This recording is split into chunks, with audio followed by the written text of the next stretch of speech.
Good morning students. അപ്പോൾ ഇന്ന് നമ്മൾ ഡിസ്കസ് ചെയ്യാൻ പോകുന്നത് സെക്കൻഡ് ചാപ്റ്ററായ ലോകം 20-ാം നൂറ്റാണ്ടിൽ ഉള്ള ചാപ്റ്ററാണ്. അപ്പോൾ ഈ ചാപ്റ്ററിൻ്റെ തുടക്കത്തിൽ തന്നെ ഒരു മാപ്പ് കാണാൻ പറ്റും. ഈ മാപ്പ് ആഫ്രിക്കയുടെ 1914 ഒരു മാപ്പാണ്. ഈ മാപ്പിലെ അതിരുകളൊക്കെ നേർരേഖയിലാണ്. ഇങ്ങനെ അതിരുകളൊക്കെ നേർരേഖയിൽ വരാൻ എന്താണ് കാരണം എന്നുള്ളത് നോക്കാം. ഇതിൽ 20-ാം നൂറ്റാണ്ടിന്റെ തുടക്കത്തിൽ ആഫ്രിക്കയിലെത്തിയ യൂറോപ്യന്മാര് ആഫ്രിക്കയുടെ ഭൂപ്രദേശങ്ങളെല്ലാം പങ്കിട്ടെടുത്തു. അതായത് ആഫ്രിക്കയുടെ ഭൂപ്രദേശങ്ങളെല്ലാം അതിര് വെച്ചിട്ട് പങ്കിട്ടെടുത്തു. ഇങ്ങനെ ചെയ്യാനുള്ള കാരണം എന്തെന്ന് വെച്ചാൽ, ഒരു രാഷ്ട്രത്തിന് ഈ അതിര് വെച്ച് പങ്കിട്ടെടുക്കുന്ന ഭൂപ്രദേശങ്ങളിലെ ഭൂപ്രദേശങ്ങളിലെ വിഭവങ്ങളെല്ലാം അവർക്ക് ചൂഷണം ചെയ്യുക എന്നുള്ള ഒരു വ്യവസ്ഥയിലാണ് ഇങ്ങനെ അതിര് വെച്ചിട്ട് പങ്കിട്ടെടുത്തത്. അപ്പോൾ ഇത്തരത്തിലുള്ള നടപടികൾ ലോകത്തിന്റെ പല ഭാഗങ്ങളിലായിട്ട് ഉണ്ടായിരുന്നു. ഇത് കാലക്രമേണ പല സ്വതന്ത്ര വിപ്ലവങ്ങൾക്കും സമരങ്ങൾക്കും ഒക്കെ വഴിതെളിക്കുകയുണ്ടായി. ഇനി നമുക്ക് പറയാനുള്ളത് മുതലാളിത്തത്തിൽ നിന്ന് സാമ്രാജ്യത്വത്തിലേക്ക് എത്തിയത് എങ്ങനെ എന്നതിനെ കുറിച്ചാണ്. From capitalism to imperialism. ഇവിടെ നമുക്ക് ചർച്ച ചെയ്യാനുള്ളത് 3 പ്രധാന ടോപ്പിക്കുകളാണ്. അതിൽ ഒന്നാമത്തേത് മുതലാളിത്തം, 2 കോളനിവൽക്കരണം, 3 സാമ്രാജ്യത്വം. അതിലെന്താണ് മുതലാളിത്തം എന്നുള്ളത് ആദ്യം നോക്കാം. മുതലാളിത്തം എന്ന് പറഞ്ഞാൽ ലാഭം മാത്രം ലക്ഷ്യമാക്കിക്കൊണ്ട് ഉൽപാദനവും വിതരണവും സ്വകാര്യ വ്യക്തികൾ നിയന്ത്രിക്കുന്ന സമ്പദ് വ്യവസ്ഥയാണ് മുതലാളിത്തം. അപ്പോൾ മുതലാളിത്തം എന്ന് പറഞ്ഞാൽ ലാഭം മാത്രം ലക്ഷ്യമാക്കിയിട്ട്, പ്രോഫിറ്റ് മാത്രം ലക്ഷ്യം വെച്ചുകൊണ്ടിട്ട് ഉൽപാദനവും വിതരണവും ഒക്കെ സ്വകാര്യ വ്യക്തികൾ തന്നെ നിയന്ത്രിച്ചു വരുന്ന ഒരു സമ്പദ് വ്യവസ്ഥയാണ് മുതലാളിത്തം. ഇങ്ങനെ വരാനുള്ള ഒരു പ്രധാന കാരണം ഈ വ്യാവസായിക വിപ്ലവമായിരുന്നു. എന്താണ് വ്യാവസായിക വിപ്ലവം? നമ്മൾ മുൻ ക്ലാസ്സുകളിലൊക്കെ പഠിച്ചായിരുന്നു. വ്യാവസായിക വിപ്ലവത്തിന്റെ ഫലമായി ജനങ്ങൾക്ക് ഒരുപാട് ഉൽപാദനങ്ങൾ ഉണ്ടായി. ഇങ്ങനെ ഉൽപാദനങ്ങൾ കൂടാനുള്ള കാരണം എന്താ വെച്ചാൽ യന്ത്രങ്ങളുടെയും ഫാക്ടറികളുടെ ഒക്കെ വർധനമായിരുന്നു. ഇങ്ങനെ യന്ത്രങ്ങളും ഫാക്ടറികളൊക്കെ വന്നപ്പോൾ നമ്മുടെ വ്യവസായികൾക്ക് ഉൽപാദനം കൂടിയപ്പോൾ നമ്മുടെ ഉൽപ്പന്നങ്ങൾ കൂടി. ഉൽപ്പന്നങ്ങൾ സ്വാഭാവികമായിട്ടും കൂടി വന്നപ്പോൾ ഇത് വിറ്റഴിക്കാൻ കമ്പോളങ്ങളും വിപണികളും തികയാതെ, കമ്പോളങ്ങളും വിപണികളും അവിടുത്തെ ആൾക്കാർക്കൊക്കെ പുതുതായിട്ട് കണ്ടെത്തേണ്ടി വന്നു. കൂടുതൽ വിപണികൾ തേടി കൂടുതൽ സ്ഥലങ്ങൾ അങ്ങനെ കണ്ടെത്തേണ്ടി വന്നു. അങ്ങനെയാണ് സ്വന്തം രാജ്യങ്ങളിൽ സാധനങ്ങളൊക്കെ വിറ്റഴിഞ്ഞിട്ടും കഴിയാതെ വന്നപ്പോൾ അവർക്ക് മറ്റ് രാജ്യങ്ങളിലേക്ക് സാധനങ്ങൾ പോയി വിൽക്കേണ്ടി വന്നു. എന്താന്ന് വെച്ചാൽ ഈ വ്യാവസായിക വിപ്ലവത്തിന്റെ ഫലമായിട്ട് യന്ത്രങ്ങളുടെയും ഫാക്ടറികളൊക്കെ വന്നപ്പോൾ സ്വാഭാവികമായിട്ടും ഉൽപാദനം വർദ്ധിപ്പിച്ചു. ഈ ഉൽപാദനം വർദ്ധിച്ചപ്പോൾ അവർക്ക് അവരുടെ ഉൽപ്പന്നങ്ങൾ വിൽക്കാൻ വേണ്ടിയിട്ട് കമ്പോളങ്ങളും വിപണികളും ഒക്കെ പുതുതായിട്ട് കണ്ടെത്തേണ്ടി വന്നു. അപ്പൊ അവർക്ക് സ്വന്തം രാജ്യത്ത് തന്നെ ഈ ഉൽപ്പന്നങ്ങളൊക്കെ വിറ്റഴിച്ചിട്ടും കഴിയാതെ വന്നപ്പോൾ മറ്റു രാജ്യങ്ങളിലൊക്കെ പോയിട്ട് ഈ ഉൽപ്പന്നങ്ങൾ വിൽക്കാനായിട്ട് അവർ തീരുമാനിച്ചു. ഇതാണ് നമ്മൾ തുടക്കത്തിൽ പറഞ്ഞ രണ്ടാമത്തെ പോയിന്റ്. കോളനിവൽക്കരണം. അപ്പോൾ കോളനിവൽക്കരണം എന്ന് പറഞ്ഞാൽ തങ്ങളുടെ സാധനങ്ങളൊക്കെ വിൽക്കാൻ വേണ്ടിയിട്ട് യൂറോപ്യൻ രാഷ്ട്രങ്ങൾ ഏഷ്യ, ആഫ്രിക്ക, ലാറ്റിൻ അമേരിക്ക തുടങ്ങിയ സ്ഥലങ്ങളിലേക്ക് പോവുകയും അവിടെ രാഷ്ട്രീയ സൈനികമായ അധികാരം ഉപയോഗിച്ച് തങ്ങളുടെ ഉൽപ്പന്നങ്ങൾ മാത്രം അവിടെ വിറ്റഴിക്കുകയും ചെയ്യുന്ന ഒരു വിപണിയാക്കി അവർ ആ കോളനികളെ മാറ്റി. ഇതാണ് കോളനിവൽക്കരണം. അപ്പോൾ രണ്ടാമത്തെ പോയിന്റാണ് നമ്മൾ പറഞ്ഞത് കോളനിവൽക്കരണം. കോളനിവൽക്കരണം എന്ന് പറഞ്ഞാൽ അവരുണ്ടാക്കിയ സാധനങ്ങൾ, ഉൽപ്പാദിപ്പിച്ച ഉൽപ്പന്നങ്ങളെല്ലാം തന്നെ വിറ്റഴിക്കാൻ വേണ്ടി യൂറോപ്യന്മാര് മറ്റു രാഷ്ട്രങ്ങളിലേക്ക് പോയി. അവിടുത്തെ സ്ഥലങ്ങളിലൊക്കെ പോയിട്ട് അവിടുത്തെ രാഷ്ട്രീയ സൈനിക ബലങ്ങളൊക്കെ ഉപയോഗിച്ചിട്ട് തങ്ങളുടെ ഉൽപ്പന്നങ്ങൾ മാത്രം അവിടെ വിറ്റഴിക്കുകയും പിന്നെ അവിടെ അങ്ങനെ ഒരു വിപണിയാക്കിയിട്ട് അവർ ആ കോളനികളെ മാറ്റുകയാണ് ഉണ്ടാക്കിയത്. ഇതാണ് നമ്മൾ കോളനിവൽക്കരണം എന്നറിയപ്പെടുന്നത്. അങ്ങനെ അവർ കോളനിയാക്കപ്പെട്ട രാജ്യത്തിലെ പ്രകൃതി വിഭവങ്ങൾ ചൂഷണം ചെയ്ത് യൂറോപ്യൻ രാജ്യങ്ങൾ കോളനിവൽക്കരണം ആരംഭിച്ചത്. അവർ കോളനിയാക്കപ്പെട്ട രാജ്യങ്ങളിലെ എല്ലാ പ്രകൃതി വിഭവങ്ങളും അവർക്ക് ചൂഷണം ചെയ്യാനൊരു വ്യവസ്ഥ ഉണ്ടാക്കുകയും അങ്ങനെ അവർ ചൂഷണം ചെയ്ത് ആ രാജ്യങ്ങളൊക്കെ തങ്ങളുടെ ചൊൽപ്പടിയിലുള്ള കോളനികളാക്കി മാറ്റുകയും ചെയ്തു.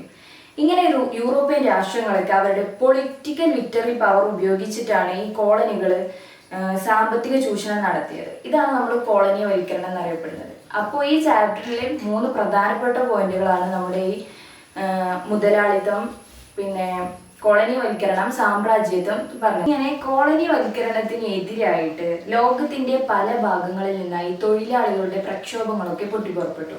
അതായത് ഈ കോളനിവൽക്കരണം, മുതലാളിത്തം തുടങ്ങിയവർക്ക് എല്ലാം എതിരായിട്ട് കുറെ കലാപങ്ങളൊക്കെ ഉണ്ടായി. ഇതിന്റെ ഭാഗമായിട്ട് തൊഴിലാളികളെല്ലാം പ്രതികരിച്ചു തുടങ്ങിയപ്പോൾ വേറെ വഴിയൊന്നുമില്ലാണ്ട് തൊഴിലാളികൾക്ക് അവരുടെ കൂലി കൂട്ടിക്കൊടുക്കാൻ തുടങ്ങി. അപ്പൊ ഇതിന്റെ ഭാഗമായി മുതലാളിമാരുടെ ലാഭം കുറയാൻ തുടങ്ങി. സ്വാഭാവികമായിട്ടും തൊഴിലാളികൾക്ക് അവരുടെ കൂലി കൂട്ടിക്കൊടുക്കുമ്പോൾ മുതലാളിമാരുടെ ലാഭം കുറയാൻ തുടങ്ങി. അപ്പൊ ഇങ്ങനെ ലാഭം കുറഞ്ഞപ്പോൾ അവര് പുതിയൊരു കാര്യത്തെക്കുറിച്ച് ചിന്തിക്കാൻ തുടങ്ങി.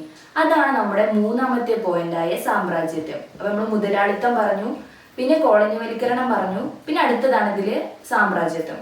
അപ്പൊ എന്താണ് സാമ്രാജ്യത്വം എന്ന് പറഞ്ഞാല് ഈ കോളനികളിൽ തന്നെ മൂലധന നിക്ഷേപം നടത്തുന്ന അവസ്ഥയാണ്. അതായത് കോളനികളിൽ തന്നെ പൈസ നിക്ഷേപിച്ച് അവിടെ തന്നെ സാധനങ്ങൾ ഉൽപ്പാദിപ്പിച്ച് അവിടെ തന്നെ അത് വിൽക്കുക. ഇതാണ് സാമ്രാജ്യത്വം എന്നറിയപ്പെടുന്നത്. അപ്പോൾ മൂലധനം നിക്ഷേപിക്കപ്പെടുന്നതും സാധനങ്ങള് അസംസ്കൃത വസ്തുക്കൾ ഉപയോഗിച്ചിട്ട് നമ്മുടെ സാധനങ്ങൾ ഉൽപ്പാദിപ്പിക്കപ്പെടുന്നതും പിന്നീട് അത് ഉൽപ്പാദിച്ച ശേഷം അത് വിറ്റഴിക്കപ്പെടുന്നതും ഇതേ കോളനികളിൽ തന്നെയാണ്. ഇതാണ് നമ്മുടെ സാമ്രാജ്യത്വം എന്ന് പറയപ്പെടുന്നത്. അപ്പോൾ എന്താണ് സാമ്രാജ്യത്വം എന്ന് പറഞ്ഞാല് ഒരു രാജ്യം മറ്റൊരു രാജ്യത്തിന്റെ മേൽ സ്ഥാപിക്കുന്ന രാഷ്ട്രീയ, സാമ്പത്തിക, സാംസ്കാരിക ആധിപത്യമാണ് സാമ്രാജ്യത്വം. ഒരു രാജ്യം മറ്റൊരു രാജ്യത്തിന്റെ മേൽ സ്ഥാപിക്കുന്ന രാഷ്ട്രീയ, സാമ്പത്തിക, സാംസ്കാരിക ആധിപത്യമാണ് സാമ്രാജ്യത്വം എന്ന് അറിയപ്പെടുന്നത്. ഇങ്ങനെ സാമ്രാജ്യത്വം സ്ഥാപിക്കാൻ വേണ്ടിയിട്ട് രാജ്യങ്ങൾ ഉപയോഗിച്ചിരുന്ന, അതായത് മറ്റൊരു രാജ്യത്തിലെ നിയമവ്യവസ്ഥ, ഭരണ സംവിധാനം, സൈനിക ശക്തി ഇതൊക്കെ ഉപയോഗിച്ചുകൊണ്ടാണ് ഓരോ രാജ്യങ്ങളും മറ്റു രാജ്യത്ത് പോയിട്ട് അവരുടെ ഈ സാമ്രാജ്യത്വം സ്ഥാപിക്കാൻ വേണ്ടിയിട്ട് ഉപയോഗിച്ചിരുന്നത്. അപ്പൊ നമ്മൾ ഇതിൽ 3 കാര്യങ്ങളാണ് പറഞ്ഞത്. ഒന്ന് മുതലാളിത്തം, കോളനിവൽക്കരണം, സാമ്രാജ്യത്വം. അപ്പൊ ഇതില് കോളനിവൽക്കരണവും സാമ്രാജ്യത്വവും തമ്മില് ചെറിയ വ്യത്യാസങ്ങളുണ്ട്. എന്താന്ന് വെച്ചാല് കോളനിവൽക്കരണം എന്ന് പറഞ്ഞാല് കോളനികളിലെ സമ്പത്ത് ചൂഷണം ചെയ്യുക എന്നായിരുന്നു. പക്ഷെ സാമ്രാജ്യത്വം എന്ന് പറഞ്ഞാല് ഒരു കോളനികളിലെ വിഭവങ്ങള് അവിടെ തന്നെ ചൂഷണം ചെയ്ത് അവിടെ തന്നെ വ്യവസായം ചെയ്ത് അത് ഉൽപ്പന്നമാക്കി അവിടെ തന്നെ വിറ്റഴിക്കുന്ന ഒരു രീതിയായിരുന്നു സാമ്രാജ്യത്വം എന്ന് പറയുന്നത്. അപ്പോൾ മുതലാളിത്തം, കോളനിവൽക്കരണം, സാമ്രാജ്യത്വം, ഈ 3 പോയിന്റ് ഇമ്പോർട്ടൻ്റ് ആണ്. അടുത്തതായിട്ട് പറയാൻ പോകുന്നത് സാമ്രാജ്യത്വം എങ്ങനെയാണ് കോളനികളെ ബാധിച്ചത്, അതായത് സാമ്രാജ്യത്വത്തിന്റെ ഫലങ്ങൾ എന്തൊക്കെയെന്നതാണ്. അതെന്തൊക്കെയാണെന്നുള്ളത് നോക്കാം. ഇതില് ഒരു 6 പോയിന്റ് ഉണ്ട്. ഈ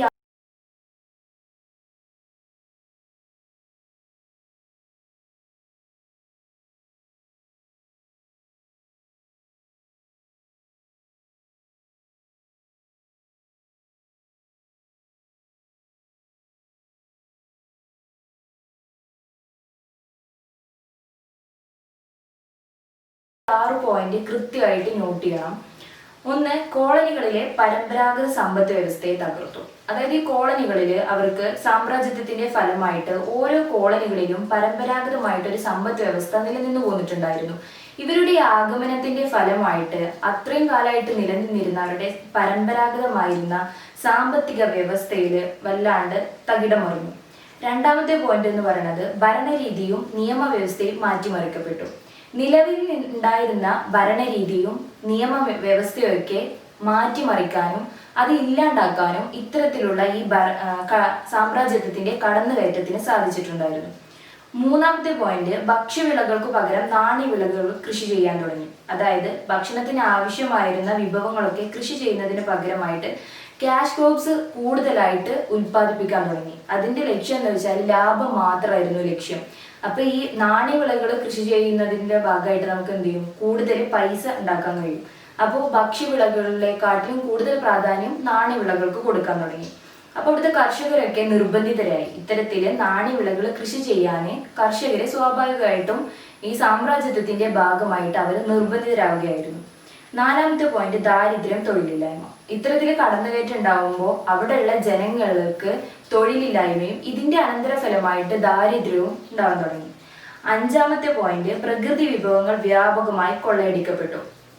ഈ മറ്റു രാജ്യങ്ങളിലെ ആൾക്കാരുടെ കടന്നുകയറ്റം മൂലം അവർ സാമ്രാജ്യത്തെ സ്ഥാപിക്കാൻ വേണ്ടിയിട്ട് ഈ കോളനികളൊക്കെ ചൂഷണം ചെയ്യുന്നതിന്റെ ഭാഗമായിട്ട് ഈ കോളനികളിൽ നിലനിന്നിരുന്ന ഈ പ്രകൃതി വിഭവങ്ങളെ അവർ ചൂഷണം ചെയ്തിട്ടായിരുന്നു അവരുടെ സ്ഥാനം അവിടെ ഉറപ്പിച്ചിട്ടുണ്ടായിരുന്നത്. ആറാമത്തെ പോയിന്റ്, തദ്ദേശീയ കല, സംസ്കാരം, സാഹിത്യം, ഭാഷ അടുത്തതായി നമ്മൾ ഡിസ്കസ് ചെയ്യാൻ പോകുന്നത് ഈ ചാപ്റ്ററിലെ ഏറ്റവും പ്രധാനപ്പെട്ട ഒരു ടോപ്പിക്കാണ് ഒന്നാം ലോക മഹായുദ്ധം. അപ്പോൾ ഫസ്റ്റ് വേൾഡ് വാർ ഇത് നടന്നത് 1914 മുതൽ 18 വരെയുള്ള കാലഘട്ടത്തിലാണ്. ഇതിന്റെ പ്രധാന കാരണങ്ങൾ എന്തൊക്കെയെന്നുള്ളത് നോക്കാം. ഒന്ന്, സാമ്രാജ്യത്വ ശക്തികൾ തമ്മിലുള്ള തർക്കങ്ങൾ. അതായത് ഈ സാമ്രാജ്യത്വ ശക്തികൾ തമ്മിലുള്ള തർക്കങ്ങൾ മുഴുവനും കോളനികൾ പിടിച്ചെടുക്കാൻ വേണ്ടിയിട്ടായിരുന്നു. എല്ലാ സാമ്രാജ്യത്വ ശക്തികൾക്കും കോളനികൾ പിടിച്ചെടുക്കാൻ വേണ്ടിയിട്ട് പരസ്പരം അവർ തമ്മിൽ തർക്കങ്ങൾ ഉണ്ടായിരുന്നു. രണ്ടാമത്തേത് സൈനിക സഖ്യങ്ങളുടെ രൂപീകരണം. ഇതിന്റെ ഭാഗമായിട്ട് 2 സൈനിക സഖ്യങ്ങളാണ് രൂപീകരിച്ചത്. ഒന്ന് ത്രികക്ഷി സഖ്യം, ട്രിപ്പിൾ അലയൻസ്. രണ്ടാമത്തേത് ത്രികക്ഷി സൗഹാർദ്ദം, ട്രിപ്പിൾ എൻഡറ്റ്. അത് മറക്കരുത്, ത്രികക്ഷി സഖ്യവും ത്രികക്ഷി സൗഹാർദ്ദവും. ഈ ത്രികക്ഷി സഖ്യത്തില് 3 രാജ്യങ്ങളാണ് ഉൾപ്പെടുന്നത്: ജർമ്മനി, ഇറ്റലി, ആസ്ട്രിയ ഹംഗറി. ഇത് പെട്ടെന്ന് നമുക്ക് മനസ്സിലാകാൻ വേണ്ടിയിട്ട് ത്രികക്ഷി സഖ്യത്തില് 3 രാജ്യങ്ങളാണ്. അത് മനസ്സിലാകാൻ വേണ്ടിയിട്ട് GIA ഇത് ഓർത്തു വെക്കുക: Germany, Italy, Austria Hungary, GIA. അടുത്തത് ത്രികക്ഷി സൗഹാർദ്ദം. ഇതിലും 3 രാജ്യങ്ങളാണ്: ഇംഗ്ലണ്ട്, ഫ്രാൻസ്, റഷ്യ. അപ്പോൾ EFR, ഇംഗ്ലണ്ട്, ഫ്രാൻസ്, റഷ്യ. ത്രികക്ഷി സഖ്യവും ത്രികക്ഷി സൗഹാർദ്ദവും. ത്രികക്ഷി സഖ്യത്തിലുള്ള 3 രാജ്യങ്ങൾ Germany, Italy, Austria Hungary, GIA. ത്രികക്ഷി സൗഹാർദ്ദത്തിലും 3 രാജ്യങ്ങളാണ്: ഇംഗ്ലണ്ട്, ഫ്രാൻസ്, റഷ്യ, EFR. അടുത്തതായിട്ട് പറയാനുള്ളത് ആയുധ നിർമ്മാണവും അതിന്റെ കച്ചവടവും. അതായത് ഈ 2 സൈനിക സഖ്യങ്ങൾക്കും, ത്രികക്ഷി സഖ്യത്തിനും ത്രികക്ഷി സൗഹാർദ്ദത്തിനും പരസ്പരം ഭയമായിരുന്നു. ഇതിന്റെ ഭാഗമായിട്ട് അവര് ആയുധങ്ങൾ മറ്റു രാജ്യങ്ങളിൽ പോയിട്ട് ആയുധങ്ങൾ കച്ചവടം നടത്താനും അവിടെ പോയിട്ട് പുതിയ ആയുധങ്ങളൊക്കെ മേടിക്കാനൊക്കെ തുടങ്ങിയിരുന്നു. അടുത്ത പോയിന്റാണ് തീവ്ര ദേശീയത, അഗ്രസീവ് നാഷണലിസം. തീവ്ര ദേശീയത എന്ന് പറഞ്ഞാൽ സ്വന്തം രാജ്യം മാത്രം ശ്രേഷ്ഠമായതുകൊണ്ട് മറ്റു രാജ്യങ്ങളോടുള്ള ഒരു അവഗണനയായിരുന്നു. ഇതിന്റെ പ്രധാന ഉദ്ദേശം എന്തെന്നാല് മറ്റു രാജ്യങ്ങളിലെ പ്രദേശവും സമ്പത്തും ഒക്കെ സ്വന്തമാക്കുന്നതിന് വേണ്ടി ജനങ്ങളെ ഏകോപിക്കുകയായിരുന്നു. ജനങ്ങളെ ഏകോപിച്ചിട്ട് സ്വന്തം രാജ്യത്തെ മാത്രം ശ്രേഷ്ഠമാക്കുക, മറ്റു രാജ്യങ്ങളെയൊക്കെ അവഗണിക്കുക. അപ്പോൾ ആ മറ്റു രാജ്യങ്ങളിലുള്ള സമ്പത്തും സ്വത്തും ഒക്കെ കൊള്ളയടിക്കാൻ കൂടുതൽ എളുപ്പമായിരുന്നു. ഇതിനു വേണ്ടിയിട്ടാണ് യൂറോപ്യൻ ശക്തികൾ ഇത്തരത്തിലുള്ള ഒരു ആശയം മുന്നോട്ട് വെച്ചത്. ഈ തീവ്ര ദേശീയതയുടെ ഭാഗമായിട്ട് 3 പ്രസ്ഥാനങ്ങൾ രൂപീകരിക്കുകയുണ്ടായി. ഒന്നാമത്തേതായിരുന്നു പാൻ സ്ലാവ്, 2 പാൻ ജർമ്മൻ, മൂന്നാമത്തേത് റിവെഞ്ച് മൂവ്മെന്റ്, പ്രതികാര പ്രസ്ഥാനം. ഇങ്ങനെ 3 പ്രസ്ഥാനങ്ങളാണ് ഈ അഗ്രസീവ് നാഷണലിസത്തിന്റെ ഭാഗമായിട്ട് രൂപം കൊണ്ടത്. ഈ 3 പ്രസ്ഥാനങ്ങളും തീവ്ര ദേശീയതയുടെ ഭാഗമായിട്ട് രൂപം കൊണ്ടതാണ്. അതിലൊന്നാമത്തേതായിരുന്നു പാൻ സ്ലാവ്. അപ്പൊ എന്താണ് പാൻ സ്ലാവ് പ്രസ്ഥാനം എന്നുള്ളത് നോക്കാം. കിഴക്കൻ യൂറോപ്പിലെ രാജ്യങ്ങളായ സെർബിയ, ബൾഗേറിയ, ഗ്രീസ് തുടങ്ങിയ സ്ലാവ് വംശജരെ റഷ്യയുടെ ആധിപത്യത്തിൽ ഏകീകരിക്കാൻ റഷ്യ ആഗ്രഹിച്ചിരുന്നു. അതിനായി ഈ മേഖലയിൽ റഷ്യയുടെ സഹായത്തോടെ രൂപീകരിച്ച പ്രസ്ഥാനമാണ് പാൻ സ്ലാവ് പ്രസ്ഥാനം. പാൻ സ്ലാവ് പ്രസ്ഥാനം എന്ന് പറഞ്ഞാൽ കിഴക്കൻ യൂറോപ്പിലെ രാജ്യങ്ങളായ സെർബിയ, ബൾഗേറിയ, ഗ്രീസ് തുടങ്ങിയ സ്ലാവ് വംശജരെ റഷ്യയുടെ ആധിപത്യത്തിൽ ഏകീകരിക്കാൻ റഷ്യ ആഗ്രഹിച്ചിരുന്നു. അതിനു വേണ്ടിയിട്ടാണ് ഈ മേഖലയിൽ റഷ്യയുടെ സഹായത്തോടെ രൂപീകരിച്ച ഒരു പ്രസ്ഥാനമായിരുന്നു പാൻ സ്ലാവ് പ്രസ്ഥാനം. അപ്പോൾ പാൻ സ്ലാവ് പ്രസ്ഥാനം റഷ്യയുടെ അധീനതയിൽ റഷ്യ തന്നെ രൂപീകരിച്ചിട്ടുള്ള ഒരു പ്രസ്ഥാനമായിരുന്നു പാൻ സ്ലാവ് പ്രസ്ഥാനം. രണ്ടാമത്തേതായിരുന്നു പാൻ ജർമ്മൻ മൂവ്മെന്റ്. ഇത് മധ്യ യൂറോപ്പിലെ ബാൽക്കൻ മേഖലയിൽ സ്വാധീനം ഉറപ്പാക്കുന്നതിനായി ജർമ്മനി കണ്ടെത്തിയ മാർഗമായിരുന്നു ട്യൂട്ടോണിക് വർഗ്ഗക്കാരെ ഏകോപിക്കുക എന്നുള്ളതായിരുന്നു. മധ്യ യൂറോപ്പിലെ ബാൽക്കൻ മേഖലയിലെ സ്വാധീനം ഉറപ്പാക്കുന്നതിന് വേണ്ടിയിട്ട് ജർമ്മനി കണ്ടെത്തിയ ഒരു മാർഗമായിരുന്നു അവിടുത്തെ ട്യൂട്ടോണിക് വർഗ്ഗക്കാരെ ഏകോപിക്കുക എന്നുള്ളത്. അതിനായി ജർമ്മനിയുടെ നേതൃത്വത്തിൽ ആരംഭിച്ചതാണ് പാൻ ജർമ്മൻ മൂവ്മെന്റ്. ജർമ്മനിയുടെ നേതൃത്വത്തിൽ രൂപീകരിച്ചതാണ്. മധ്യ യൂറോപ്പിലെ ബാൽക്കൻ മേഖലയിലെ സ്വാധീനം ഉറപ്പിക്കാൻ വേണ്ടിയിട്ട് ജർമ്മനി കണ്ടെത്തിയ മാർഗമായിരുന്നു ട്യൂട്ടോണിക് വർഗ്ഗക്കാരെ ഏകോപിക്കുക എന്നുള്ളത്. രണ്ടാമത്തെയായിരുന്നു പാൻ ജർമ്മൻ മൂവ്മെന്റ്. അടുത്തതായിട്ട് പറയാനുള്ളത് റിവെഞ്ച് മൂവ്മെന്റ് ആണ്, പ്രതികാര പ്രസ്ഥാനം. പ്രതികാര പ്രസ്ഥാനം എന്ന് പറഞ്ഞാല് 1871 ജർമ്മനി ഫ്രാൻസിന്റെ പക്കൽ നിന്ന് അൾസൈസ് ലോറൻസ് എന്നീ പ്രദേശങ്ങൾ കൈവശപ്പെടുത്തി. ഇത് തിരിച്ചു പിടിക്കുന്നതിന് വേണ്ടി ഫ്രാൻസിന്റെ നേതൃത്വത്തിൽ തുടങ്ങിയതാണ് ഈ പ്രതികാര പ്രസ്ഥാനം. അൾസേസ്, ലോറൻസ് എന്നീ പ്രദേശങ്ങൾ ജർമ്മനിയുടെ കയ്യിൽ നിന്നും തിരിച്ചു പിടിക്കുന്നതിന് വേണ്ടി ഫ്രാൻസിന്റെ നേതൃത്വത്തിൽ തുടങ്ങിയതാണ് ഈ പ്രതികാര പ്രസ്ഥാനം. അപ്പൊ നമ്മൾ ഈ തീവ്ര അഗ്രസീവ് നാഷണലിസം, തീവ്ര ദേശീയതയുടെ ഭാഗമായിട്ട് 3 പ്രസ്ഥാനങ്ങളാണ് തുടങ്ങിയത് എന്ന് പറഞ്ഞു. പാൻ സ്ലാവ് പ്രസ്ഥാനം, പാൻ ജർമ്മൻ പ്രസ്ഥാനം, പിന്നെ പ്രതികാര പ്രസ്ഥാനം. അടുത്തതായിട്ട് പറയാൻ പോകുന്നത് സാമ്രാജ്യത്വ രാഷ്ട്രങ്ങൾ തമ്മിലുള്ള പ്രതിസന്ധികളായിരുന്നു. ഈ പ്രതിസന്ധിയിൽ 2 പ്രതിസന്ധികളാണ് പ്രധാനമായിട്ടും പറയപ്പെടുന്നത്. ഒന്ന് മൊറോക്കൻ ക്രൈസിസും 2 ബാൽക്കൻ ക്രൈസിസും. അപ്പോൾ എന്താണ് മൊറോക്കൻ പ്രതിസന്ധി എന്നുള്ളത് നോക്കാം. 1904 ബ്രിട്ടനും ഫ്രാൻസും തമ്മിൽ ഒരു രഹസ്യ കരാറിനനുസരിച്ച് ആഫ്രിക്കൻ രാജ്യമായ മൊറോക്കോയിൽ ഫ്രാൻസിന് അധികാരം ബ്രിട്ടൻ കൊടുത്തിരുന്നു. 1904 ബ്രിട്ടനും ഫ്രാൻസും തമ്മിലുള്ള ഒരു രഹസ്യ കരാർ അനുസരിച്ച് ആഫ്രിക്കയിലെ മൊറോക്കോയിൽ ഫ്രാൻസിന് അധികാരം ബ്രിട്ടൻ കൊടുത്തിരുന്നു. ഇങ്ങനെ ഫ്രാൻസിന് അധികാരം ബ്രിട്ടൻ കൊടുത്തതിൽ ജർമ്മനിക്ക് അംഗീകരിക്കാൻ സാധിച്ചില്ല. അങ്ങനെ ഫ്രാൻസിനെ എതിർത്തുകൊണ്ട് മൊറോക്കോയിലേക്ക് യുദ്ധക്കപ്പലുകൾ അയക്കുകയും സംഘർഷം ആരംഭിക്കുകയും ചെയ്തു. ഫ്രാൻസിനെ എതിർത്തുകൊണ്ട് മൊറോക്കോയിലേക്ക് യുദ്ധക്കപ്പലുകൾ അയക്കുകയും സംഘർഷങ്ങൾ ആരംഭിക്കുകയും ചെയ്തു. പക്ഷെ പിന്നീട് ഫ്രാൻസും ജർമ്മനിയും തമ്മിൽ ഒരു ഒത്തുതീർപ്പിൽ എത്തുകയും പക്ഷെ അവർ തമ്മിലുള്ള ശത്രുത തുടരുകയാണ് ചെയ്തത്. ഇതാണ് മൊറോക്കൻ ക്രൈസിസ് എന്നറിയപ്പെടുന്നത്. അപ്പൊ മൊറോക്കൻ പ്രതിസന്ധി എന്ന് പറഞ്ഞാൽ 1904 ബ്രിട്ടനും ഫ്രാൻസും തമ്മിൽ ഒരു രഹസ്യ കരാർ അനുസരിച്ച് ആഫ്രിക്കൻ രാജ്യമായ മൊറോക്കോയില് ഫ്രാൻസിന് അധികാരം ബ്രിട്ടൻ കൊടുത്തിരുന്നു. ബ്രിട്ടനും ഫ്രാൻസും തമ്മിലുള്ള രഹസ്യ കരാർ അനുസരിച്ച് ഫ്രാൻസിന് അധികാരം ബ്രിട്ടൻ കൊടുത്തിരുന്നു. ഇങ്ങനെ ഫ്രാൻസിന് അധികാരം കിട്ടിയതിൽ ജർമ്മനിക്ക് അംഗീകരിക്കാൻ സാധിച്ചില്ല. അങ്ങനെ ഫ്രാൻസിനെ എതിർത്തുകൊണ്ട് മൊറോക്കോയിലേക്ക് യുദ്ധക്കപ്പലുകൾ അയക്കുകയും സംഘർഷങ്ങൾ ആരംഭിക്കുകയും ചെയ്തു. പക്ഷെ പിന്നീട് ഫ്രാൻസും ജർമ്മനിയും തമ്മിലുള്ള ഈ സംഘർഷങ്ങളൊക്കെ ഒഴിവാക്കി അവർ ഒത്തുതീർപ്പിൽ എത്തുകയാണ് ചെയ്തിരുന്നത്. എങ്കിലും അവർ തമ്മിലുള്ള ശത്രുത തുടരുകയായിരുന്നു. ഇതാണ് മൊറോക്കൻ ക്രൈസിസ് അഥവാ മൊറോക്കൻ പ്രതിസന്ധി എന്നറിയപ്പെടുന്നത്. രണ്ടാമത്തെ പ്രതിസന്ധിയാണ് ബാൽക്കൺ പ്രതിസന്ധി. ഈ ബാൽക്കൺ പ്രതിസന്ധി എന്ന് പറഞ്ഞാൽ ഗ്രീസിന് കിഴക്കുള്ള ഈജിയൻ കടലിനും കരിങ്കടലിനും ഇടക്കുള്ള പ്രദേശമായ ബാൽക്കൺ മേഖല. ഗ്രീസിന് കിഴക്കുള്ള ഈജിയൻ കടലിനും കരിങ്കടലിനും ഇടക്കുള്ള പ്രദേശമായിരുന്നു ബാൽക്കൺ മേഖല. ഈ ബാൽക്കൺ മേഖല ഓട്ടോമൻ തുർക്കികളുടെ സാമ്രാജ്യത്വത്തിന്റെ ഭാഗമായിരുന്നു. ബാൽക്കൺ മേഖല ഓട്ടോമൻ തുർക്കികളുടെ കയ്യിലായിരുന്നു. 1912 ബാൽക്കൺ സഖ്യം എന്നറിയപ്പെടുന്ന സെർബിയ, ഗ്രീസ്, മോണ്ടിനിഗ്രോ, ബൾഗേറിയ എന്നീ 4 രാജ്യങ്ങൾ തുർക്കിയെ പരാജയപ്പെടുത്തിക്കൊണ്ട് ഈ ബാൽക്കൺ മേഖല പിടിച്ചടക്കി. 1912 ബാൽക്കൺ സഖ്യം എന്നറിയപ്പെടുന്ന ഈ 4 രാജ്യങ്ങള് നമ്മുടെ ബാൽക്കൺ മേഖല പിടിച്ചടക്കി. എന്നാൽ ഇതിനു ശേഷം അവർ തമ്മിൽ ഈ വരുമാനം പങ്കിട്ടെടുക്കുന്നത്, അതായത് ഈ ബാൽക്കൺ സഖ്യം അവിടെയുള്ള വരുമാനങ്ങൾ പങ്കിട്ടെടുക്കുന്നതിൽ പരസ്പരം പ്രശ്നം ഉണ്ടാക്കി, അഭിപ്രായ വ്യത്യാസം ഉണ്ടായി, പ്രതിസന്ധികൾ ഉണ്ടായി. അതാണ് നമ്മുടെ ഈ ബാൽക്കൺ ക്രൈസിസ് എന്നറിയപ്പെടുന്നത്. നമ്മുടെ ബാൽക്കൺ സഖ്യം എന്നറിയപ്പെടുന്ന 4 രാജ്യങ്ങൾ തുർക്കിയെ പരാജയപ്പെടുത്തിക്കൊണ്ട് ഈ ബാൽക്കൺ മേഖല പിടിച്ചടക്കി. ഓട്ടോമൻ തുർക്കികളുടെ കയ്യിലായിരുന്നു നമ്മുടെ ഈ ബാൽക്കൺ മേഖല.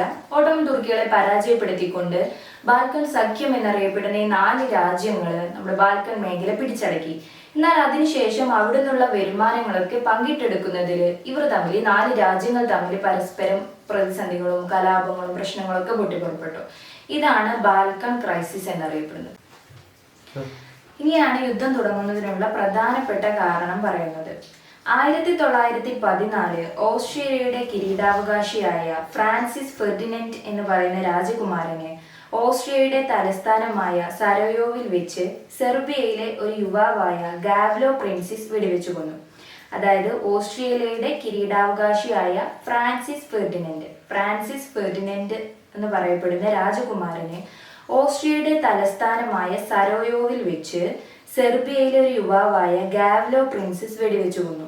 ഇതിന് ഉത്തരവാദി സെർബിയയാണെന്ന് പ്രഖ്യാപിച്ചുകൊണ്ട് ഓസ്ട്രിയ സെർബിയക്കു മേൽ യുദ്ധം പ്രഖ്യാപിച്ചു. ഫ്രാൻസിലെ ഫെർഡിനൻഡ് രാജകുമാരനെ ഓസ്ട്രിയയിലെ തലസ്ഥാനമായ സരയോവിൽ വെച്ച് സെർബിയയിലെ ഒരു യുവാവ് വെടിവെച്ചു കൊന്നു. ഇതിന് ഉത്തരവാദി സെർബിയയാണെന്ന് പ്രഖ്യാപിച്ചുകൊണ്ട് ഓസ്ട്രിയ സെർബിയക്കു മേൽ യുദ്ധം പ്രഖ്യാപിക്കുകയായിരുന്നു.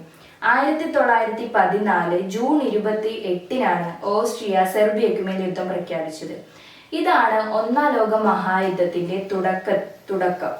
ഇങ്ങനെ സെർബിയയ്ക്കുമേൽ ഓസ്ട്രിയ യുദ്ധം പ്രഖ്യാപിച്ചപ്പോൾ ഓരോ രാഷ്ട്രങ്ങളും വിഭജിച്ചു. കുറച്ചുപേര് ഓസ്ട്രിയയെ പിന്തുണച്ചു, കുറച്ചുപേര് സെർബിയയൊക്കെ പിന്തുണച്ചു. കുറച്ച് രാഷ്ട്രങ്ങൾ ഓസ്ട്രിയ പിന്തുണച്ചപ്പോൾ ബാക്കി കുറച്ച് രാഷ്ട്രങ്ങളൊക്കെ സെർബിയയെ പിന്തുണച്ചു. അങ്ങനെ ലോകത്തിലെ ചെറുതും വലുതുമായ ഒട്ടുമിക്ക രാഷ്ട്രങ്ങളും യുദ്ധത്തിൽ പങ്കാളികളായി. അതുകൊണ്ട് തന്നെ ഈ യുദ്ധം ഒന്നാം ലോക മഹായുദ്ധം എന്നറിയപ്പെടുന്നു.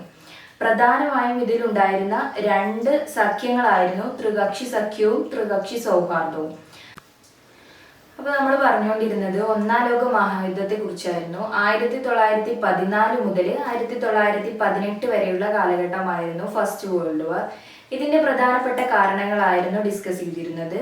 ഒന്ന്, സാമ്രാജ്യത്വ ശക്തികൾ തമ്മിലുള്ള തർക്കങ്ങൾ, അതായത് കോളനികൾ പിടിച്ചെടുക്കുന്നതിന് വേണ്ടിയിട്ട് സാമ്രാജ്യത്വ ശക്തികൾ തമ്മിലുള്ള തർക്കങ്ങൾ. രണ്ട്, സൈനിക സഖ്യങ്ങളുടെ രൂപീകരണം, ത്രികക്ഷി സഖ്യത്തിന്റെയും ത്രികക്ഷി സൗഹാർദ്ദത്തിന്റെയും രൂപീകരണം. മൂന്ന്, ആയുധ നിർമ്മാണവും അതിന്റെ കച്ചവടവും. ഈ രണ്ട് സഖ്യങ്ങൾ തമ്മിൽ പരസ്പരം ഭയമായതുകൊണ്ട് മറ്റു രാജ്യങ്ങളിലൊക്കെ പോയിട്ട് ആയുധങ്ങൾ വാങ്ങുകയും വിൽക്കുകയും ഒക്കെ ചെയ്തിരുന്നു. ആയുധങ്ങൾ പരസ്പരം കച്ചവടം ചെയ്തിരുന്നു. നാലാമത്തത് തീവ്ര ദേശീയത, അഗ്രസീവ് നാഷണലിസം. ഈ അഗ്രസീവ് നാഷണലിസത്തിന്റെ ഭാഗമായിട്ടാണ് 3 പ്രസ്ഥാനങ്ങൾ രൂപീകരിച്ചു എന്ന് നമ്മൾ പറഞ്ഞു. ഒന്ന് pan Slav, 2 pan German, 3 revenge movement, revenge പ്രസ്ഥാനം. അത് 3 നമ്മൾ വിശദീകരിച്ച് പറഞ്ഞിട്ടുണ്ടായിരുന്നു. ആറാമത്തെ പോയിന്റാണ് സാമ്രാജ്യത്വ രാഷ്ട്രങ്ങൾ തമ്മിലുള്ള പ്രതിസന്ധികൾ. ഇതിന്റെ ഭാഗമായിട്ട് നമ്മൾ 2 പ്രതിസന്ധികൾ പറഞ്ഞു, മൊറോക്കൻ പ്രതിസന്ധിയും ബാൽക്കൻ പ്രതിസന്ധിയും. പിന്നെ അതിൽ പറയപ്പെടുന്നത് യുദ്ധത്തിന്റെ പ്രധാനപ്പെട്ട ഒരു കാരണം എന്നുള്ള പേരിൽ നമ്മൾ പറഞ്ഞു 1914 ആസ്ട്രേലിയയുടെ കിരീടാവകാശിയായ ഫ്രാൻസിസ് ഫെർഡിനൻഡ് എന്നറിയപ്പെടുന്ന രാജകുമാരനെ ഓസ്ട്രിയയുടെ തലസ്ഥാനമായ സരയോവിൽ വെച്ച് സെർബിയയിലെ ഒരു യുവാവ് വധിക്കുകയുണ്ടായി. ഇതിന്റെ പേരിൽ പരസ്പരം യുദ്ധം ചെയ്യുകയും തുടർന്ന് തന്നെ ലോകത്തിന്റെ പല ഭാഗത്തു നിന്നും എല്ലാ രാജ്യങ്ങളും ഓസ്ട്രേലിയയും സെർബിയയും പിന്തുണച്ചുകൊണ്ട് യുദ്ധം പ്രഖ്യാപിക്കുകയും അങ്ങനെ ലോകത്തിലെ ചെറുതും വലുതുമായ രാഷ്ട്രങ്ങൾ യുദ്ധത്തിൽ പങ്കാളികളാവുകയും ചെയ്തു. അങ്ങനെയാണ് ഇത് ഒന്നാം ലോക മഹായുദ്ധം എന്നറിയപ്പെടുകയും ചെയ്തു. ഇതിൽ പ്രധാനമായിട്ടും ഉണ്ടായിരുന്നത് നമ്മുടെ ത്രികക്ഷി സഖ്യവും ത്രികക്ഷി സൗഹാർദ്ദവും എന്നറിയപ്പെടുന്ന രാഷ്ട്രങ്ങളായിരുന്നു. ഈ അടുത്തതായിട്ട് യുദ്ധത്തിന്റെ അനന്തരഫലങ്ങൾ, ആഫ്റ്റർ എഫക്റ്റ് എന്തൊക്കെയെന്നുള്ളത് നോക്കാം. അതായത് നമുക്കറിയാം, ഒരു യുദ്ധം കഴിഞ്ഞാൽ ഒരിക്കലും അത് നമുക്ക് ഗുണം ചെയ്യില്ല. മനുഷ്യന്റെയും പ്രകൃതി വിഭവങ്ങളുടെയൊക്കെ നാശമായിരിക്കും പല യുദ്ധങ്ങളുടെയും അനന്തരഫലങ്ങൾ. അതുപോലെ തന്നെ ഈ ഒന്നാം ലോക മഹായുദ്ധത്തിന്റെ ആഫ്റ്റർ എഫക്റ്റ് എന്നുള്ളത് എന്തൊക്കെയുള്ളത് നോക്കാം. ഒന്ന്, ദശലക്ഷക്കണക്കിന് ജനങ്ങൾ കൊല്ലപ്പെട്ടു. യുദ്ധത്തിന് ശേഷം ധാരാളം മനുഷ്യര് ജീവന് ഇല്ലാണ്ടായി. രണ്ടാമത്തത്, യൂറോപ്പിന്റെ സാമ്പത്തിക മേധാവിത്വം തകർന്നു. അതായത് അതുവരെ ലോകത്തിലെ സാമ്പത്തിക ശക്തിയുടെ ഉറവിടം, അതായത് നിലനിന്നിരുന്നത് യൂറോപ്പിലായിരുന്നു. ഈ യുദ്ധത്തിന് ശേഷം യൂറോപ്പിന്റെ സാമ്പത്തിക മേധാവിത്വം ഇല്ലാണ്ടായി.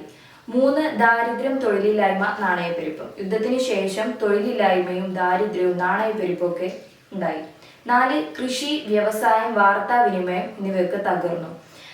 കൃഷി ചെയ്യാണ്ടായതോടെ തന്നെ അവിടെയുള്ള ജനങ്ങൾക്കൊക്കെ തൊഴിലില്ലായ്മ സംഭവിച്ചു. വ്യവസായം, വാർത്താവിനിമയം തുടങ്ങിയവയൊക്കെ ഇല്ലാണ്ടായി. 5, ഏഷ്യ, ആഫ്രിക്ക എന്നിവിടങ്ങളിലെ സ്വാതന്ത്ര്യ സമരങ്ങളൊക്കെ ശക്തമായി. ഇത്തരത്തിൽ യുദ്ധം ഉണ്ടായതോടുകൂടി അവിടെയുള്ള ജനങ്ങൾക്കൊക്കെ താമസിക്കാനും തങ്ങളുടെ നിലനിൽപ്പ് ഉറപ്പിക്കാനും കഴിയാതായതോടുകൂടി തന്നെ ഏഷ്യയിലും ആഫ്രിക്ക എന്നിവിടങ്ങളിലൊക്കെ സ്വാതന്ത്ര്യ സമരങ്ങളൊക്കെ പൊട്ടിപ്പുറപ്പെട്ടു. 6ാമത്തെ പോയിന്റ്, ലീഗ് ഓഫ് നാഷൻ രൂപീകരിച്ചു. അതായത് ലോകത്ത് സമാധാനം നിലനിർത്താൻ വേണ്ടി സർവ്വരാഷ്ട്ര സഖ്യം ലീഗ് ഓഫ് നാഷൻ രൂപീകരിച്ചു. അടുത്തതായി നോക്കാൻ പോകുന്നത് യുദ്ധത്തിന് ശേഷം നടന്ന സമാധാന ശ്രമങ്ങളെ കുറിച്ചിട്ടാണ് പറയാൻ പോകുന്നത്.